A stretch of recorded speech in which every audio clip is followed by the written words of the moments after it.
Pues 15 minutos, más de 15 minutos ya de negociación en las bolsas de Estados Unidos, apertura en positivo para Wall Street. En Europa continúan las alzas en la mayoría de plazas, con la excepción, pues de la bolsa española, que hoy está en rojo. Vamos a analizar un poquito este contexto de mercado y a todos estos protagonistas empresariales que nos acercaba Marta, con la ayuda de Juan Enrique Cadiñanos, director en España de Admiral Markets.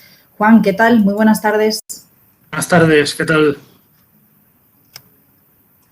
Bueno, como decíamos, muchas referencias hoy en el mercado. ¿Con qué te quedas? ¿Qué contexto estamos viendo esta semana? No sé si te quedas más con los catalizadores que están dando los resultados empresariales, si estás mirando más a lo que nos están diciendo figuras pues como Powell, ¿no?, que hablaba esta misma semana, referencias, hoy previsiones de la Comisión Europea también. Muchas referencias este jueves. Juan, ¿cómo lo ves? La verdad es que yo creo un poco tono mixto, ¿no? También hay que tener en cuenta que todos los comentarios, ¿no?, en cuanto a la parte de Powell, también veíamos comentarios de economistas de mucha reputación la semana pasada. Estos comentarios, lógicamente, pueden ser buenos, pueden ser malos, hay que hacer balance de todos ellos, pero irían más relativos o más relacionados en este caso con el medio plazo. No podemos hablar de ellos para el corto plazo, a no ser que hablemos de que no sé, el dueño de Tesla, por ejemplo, ha comprado 1.500 millones en Bitcoin. Lógicamente, eso no es una opinión, eso es un hecho, y al final eso se traduce en un poco la evolución que puede tener el activo a corto plazo. Pero los comentarios sobre la economía y comentarios sobre el mercado van más referidos a una posición a medio plazo. A corto plazo, lógicamente, tenemos un impacto más directo en cuanto a las referencias empresariales, y es por eso que vemos en la jornada de hoy cómo el selectivo español, el IBEX 35, tiene números rojos pese a que el viejo continente, todo el viejo continente, excepto nosotros que somos especiales, tenemos números verdes, como digo, excepto el IBEX. Ya veíamos la semana pasada cómo el sector financiero presentaba buenos resultados y eso se trasladaba a la evolución del selectivo, superando los 8.000 puntos e incluso los 8.200, pero vemos cómo en la jornada de hoy esos resultados negativos lastran la posibilidad de que veamos un IBEX 35 pudiendo consolidar por encima de esos 8.200. Por el momento los 8.000 los aguanta, pero veremos. Como digo, en el caso del selectivo somos bastante peculiares y hay que tener en cuenta todo y sobre todo las referencias empresariales ahora mismo. Desde luego. Y Juan Enrique, bueno, por virar un poquito a Wall Street, que llevamos ahora mismo algo más de 20 minutos de cotización. Bueno, sí que es cierto que ahora mismo estamos en ese entorno de máximos históricos. Hemos visto abrir en niveles cercanos a esos máximos a los principales índices. Hemos visto el Nasdaq, el Dow Jones, el S&P 500. ¿Cómo debemos contextualizar este entorno de nuevos máximos que estamos viviendo ahora mismo día tras día? Porque sí que es cierto que de alguna forma nos hacen recordar etapas prepandémicas, pero bien sabemos que no estamos ni mucho menos todavía en una recuperación o una salida oficial de la pandemia. Sobre todo que parece mentira, ¿no?, que estemos hablando de uno de los momentos más difíciles que hemos vivido a nivel mundial a lo largo de todo el mundo y sobre todo, bueno, cambio de presidencia, un perfil totalmente distinto al que había anteriormente y aún así el mercado americano sigue aguantando el tipo. Ya decíamos en intervenciones anteriores que podemos decir lo que sea de Donald Trump, bueno, malo, cada uno que tenga su opinión, pero lo que no podemos decir es que económicamente haya tenido, en el caso del mercado americano, la renta variable, un mal comportamiento con su gobierno y parece que Biden vuelve de nuevo otra vez a tener este lado, ¿no?, este perfil y sobre todo este protagonismo de cara a mantener la economía estable. Parece que las medidas de estímulo fiscal y esa inyección monetaria en cuanto a la parte fiscal surte efectos, sobre todo las medidas recientes, pero lógicamente se espera mucho también de ese medio plazo, de esas medidas más a medio plazo y ver cuál puede ser, como digo, su impacto.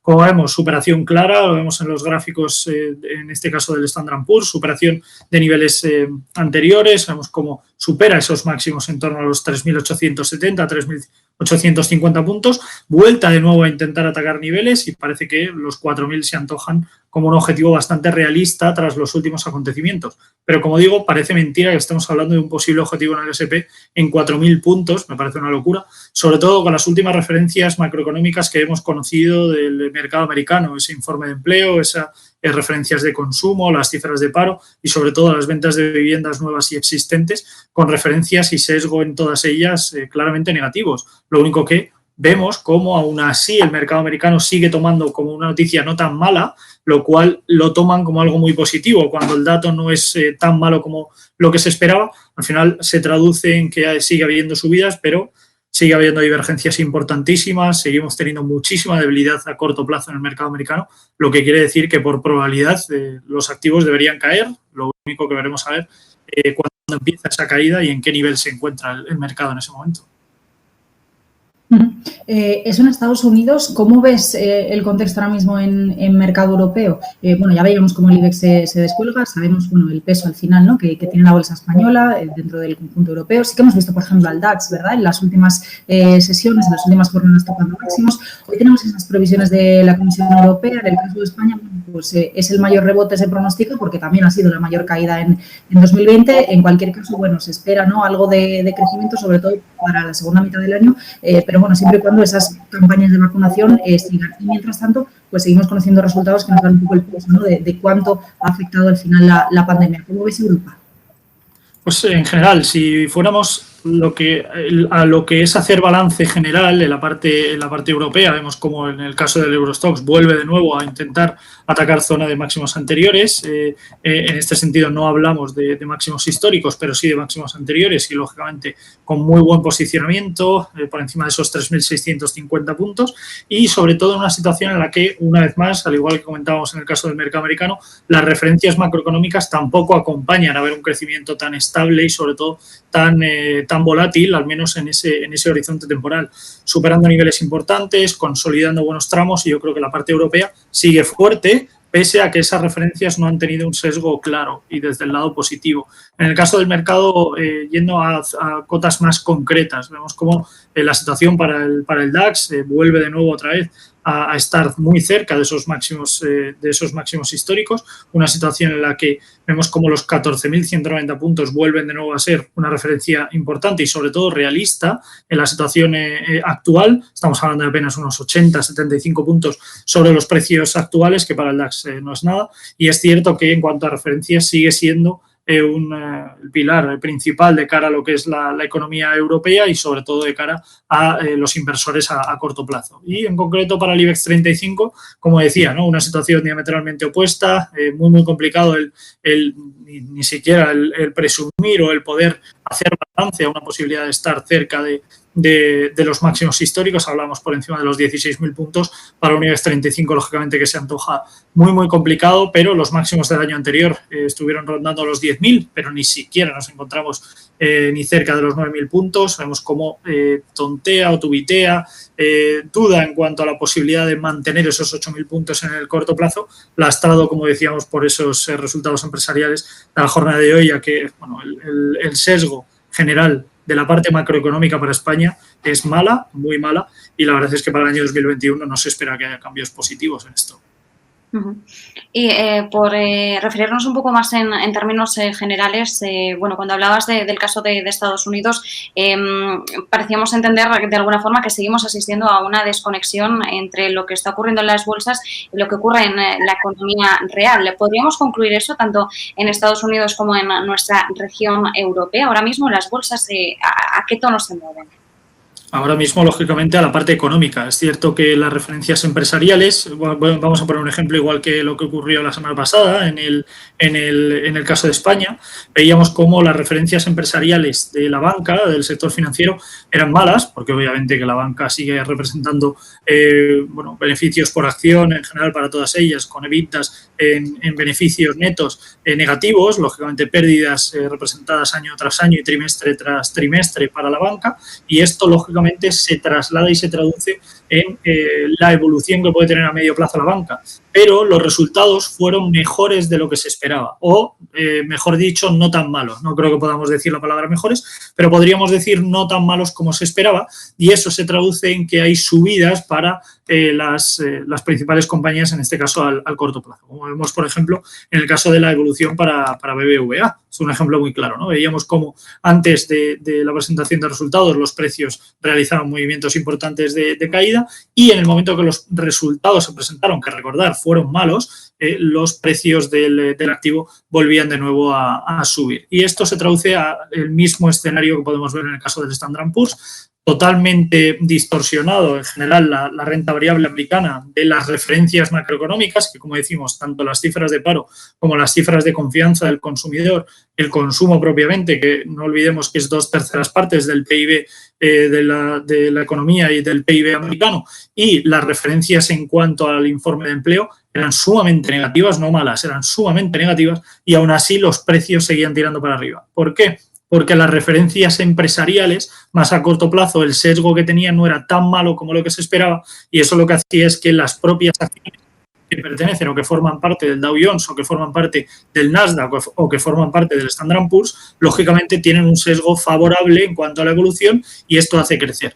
Tampoco hay que olvidar que, lógicamente, la economía americana tiene un gran peso muy, muy grande de la parte tecnológica, y es obvio que todo lo que es la parte tecnológica y todo lo que es consumo online ha crecido muchísimo más que en años anteriores, que en trimestres anteriores, y esto, lógicamente, también se traduce en ver índices que pueden atacar zonas de máximos cuando la economía general y todo el grosso gordo de la economía americana puede sufrir y sigue sufriendo a corto y a medio plazo, pero lógicamente la parte tecnológica sigue formando un grosso muy, muy gordo, ¿no? Y una parte muy gorda de toda esa renta variable.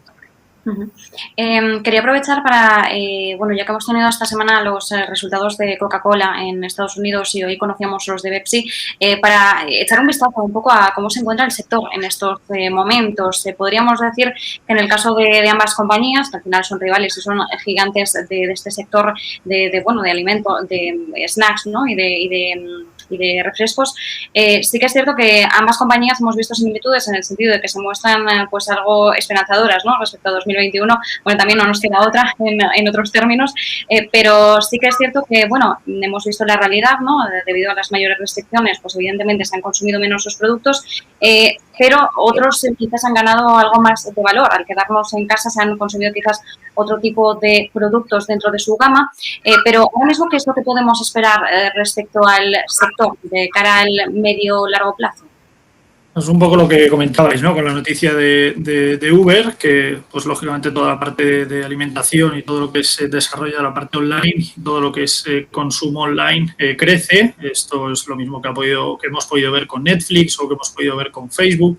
Y en el caso de Coca-Cola, lógicamente la evolución ha ido más dispar o no ha ido tan relacionada como lo que podíamos tener a medio plazo en general para el resto de sectores. En el caso del consumo directo, sufre muchísimo, al menos en el medio plazo. Vemos cómo no consigue ni siquiera acercarse a zonas de máximos, y pese a que la evolución, las noticias no han sido del todo halagüeñas, no podemos hablar de noticias positivas en general para el consumo directo, es cierto que hablamos de entidades, tanto la parte de Coca-Cola como la parte de Pepsi, que han evolucionado mucho la parte online, han evolucionado muchísimo la parte del desarrollo online. Es algo parecido a lo que le ha pasado también al grupo Inditex aquí en España, que también ha desarrollado mucho la parte online, y todo esto lógicamente se traduce en que la propia compañía puede de alguna manera mantener el tipo, ¿no? Puede mantener un poco la estructura que tiene, pese a no ver números sumamente positivos, pese a no tener ganancias importantes en ese horizonte temporal, mantienen el tipo, mantienen la estructura que tenían, y podemos hablar de una empresa estable, podemos hablar de una economía ahora mismo